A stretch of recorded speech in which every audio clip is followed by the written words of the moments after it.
हमारी जो पहचान है उस क्षेत्र की, मैं किस इलाके से आता हूँ, वहाँ भोजपुरी बोली जाती है, तो भोजपुरी को लेकर के एक जो जनमानस और मुंबई फिल्म इंडस्ट्री में या ओवरऑल एक जो बन रहा है, वो मतलब कह लीजिए कि अमानवीय है। मतलब एक डिमीन करने वाला है कि भोजपुरी बोलने वाला क्या होगा, क्या हो सकता है, जो सामने वाले के मन में जो इमेज आ रही है, वो कम पढ़ा लिखा होगा, वो औसत बुद्धि से भी नीचे उसको उसकी आईक्यू होगी, मूर्ख होगा, मूर्खतापूर्ण हरकतें करेगा, उलूल जुलूल हरकतें करेगा, उसकी जो समझ है, जो उसकी सोच है, जो उसकी उसकी जो पसंद है, वो अच्छी नहीं है। तो ये डिमीन करने वाला है, जबकि ऐसी हकीकत नहीं है। भारत के पहले राष्ट्रपति डॉक्टर राजेंद्र प्रसाद जी ने पहल की थी कि भोजपुरी में सिनेमा बने। भोजपुरी सिनेमा जब बनना शुरू हुआ था तो उसकी एक बड़ा ज़बरदस्त इतिहास है, बहुत शानदार इतिहास है। उसमें एक से एक क्लासिक फिल्में बनी, लेकिन पिछले 4 दशकों से मैं कह रहा हूँ कि जो फिल्म भोजपुरी फिल्में और भोजपुरी संगीत की जो दुर्गति हुई है, उसमें हमसे पीछे 2 पीढ़ियों को तो ये पता भी नहीं होगा। जो मतलब जो नौजवान जिसने इसके बारे में गहराई से नहीं जांचा होगा, समझा होगा, लोगों से पड़ताल की होगी, उसको नहीं पता कि भोजपुरी में भी ज़बरदस्त फिल्में बनी हैं और बहुत ही शानदार इतिहास है।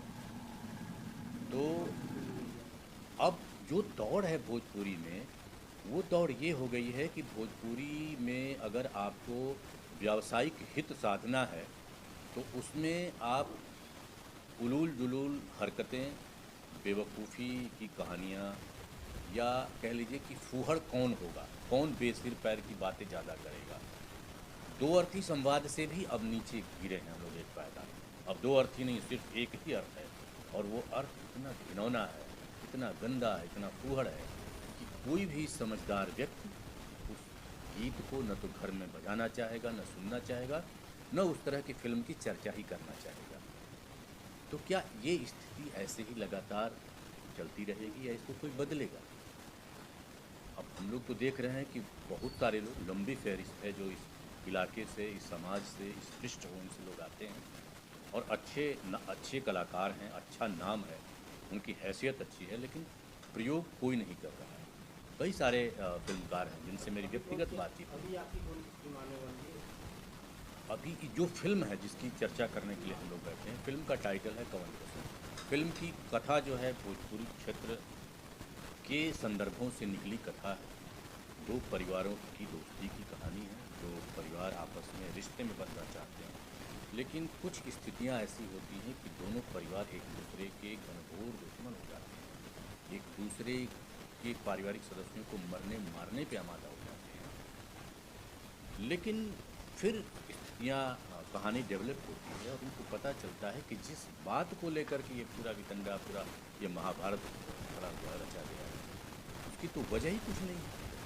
वो तो वजह पहले ही समाप्त हो चुकी है। जिस प्रॉपर्टी, जिस पुश्तैनी जायदाद को लेकर के दुश्मन बन रहा है, उसका हल तो पहले ही एक पारिवारिक सदस्य ने निकाल रखा है। तो जो हमारे भोजपुरी परिवेश में जो संयुक्त परिवार है, उनमें बंटवारा, उनमें मनसबदार, पट्टीदार, ब्याज, ये सब शब्द आपको परिचित नहीं हैं। उनमें मतलब मधुर संबंध कहीं न कहीं, मैं कह रहा हूँ कि वो दिखना बंद हो गया।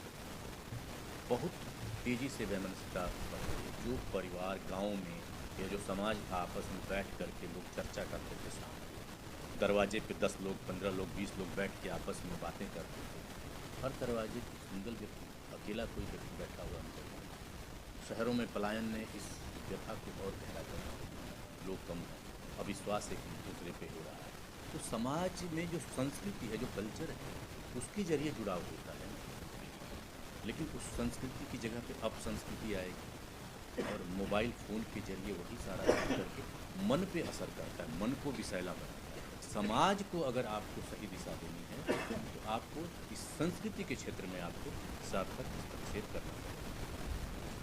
निश्चित रूप से अगर हम लोगों का ये प्रयास है, तो पहला पड़ाव तो यही है कि भोजपुरी फ़िल्म संगीत का, या भोजपुरी संगीत का ओवरऑल जो जो उसकी मिठास है, जो उसकी खुशबू है, वो वापस आए लोगों को। और लोग जो फ़िल्म बना रहे हैं, फ़िल्म संगीत रच रहे हैं, वो इसको समझें और फिर से वापस वही पुरानी तो जी हाँ, नमस्कार। मेरा नाम शिवराज देवल है।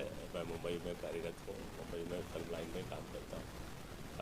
जैसे राधे भाई ने बताया कि हम लोग सीरियल लिखा करते थे, फिर बाकी आगे यात्रा चलती रही। राधे भाई यहाँ चैनलों में काम करने लग गए। तो इस बीच में मैं आपको जो मोटी बात बताना चाहता था, मेरे 2 साल पहले एक हिंदी फिल्म मेरी रिलीज हुई एज डायरेक्टर। रवि किशन जी उसमें सेंट्रल कैरेक्टर में थे। तो उन दिनों लोग जब पूछते थे क्या भोजपुरी फिल्म बनाई है, तो मैं उनको स्पेशली कहता था नहीं भैया हिंदी फिल्म है। और अभी हम लोग एक भोजपुरी फिल्म बना रहे हैं। मैं प्राउडली कह रहा हूँ कि हम एक भोजपुरी फिल्म बना रहे हैं। जो कलाकार हैं ये लोग सिर्फ अपने आप को बढ़ाने के चक्कर में, तेजी से बढ़ाने, ये लोग सीखते नहीं हैं कि अरे प्रकाश जी हैं तो हमें उनसे सुनना चाहिए। आदमी हारमोनियम बजाता है, प्रयास करता है ना, साध सरगम मंद सप्तक तार सप्तक सब समझ लो, अलंकार छंद सब उसमें करके वो बढ़िया से बनती है। भोजपुरी फिल्म में ऐसा नहीं है जिसको बिल्कुल किसी के लिए नहीं, गायकी नहीं आती, कोई नाक से गा रहा है, कोई कान से गा रहा है, ऑटो ट्यूनर लगा दीजिए, कंप्यूटर गा रहा है सर, तो पता नहीं महिला की आवाज है, पुरुष की आवाज है, उसमें तो कोई भी गायक बनी। हम लोग नहीं अलका जी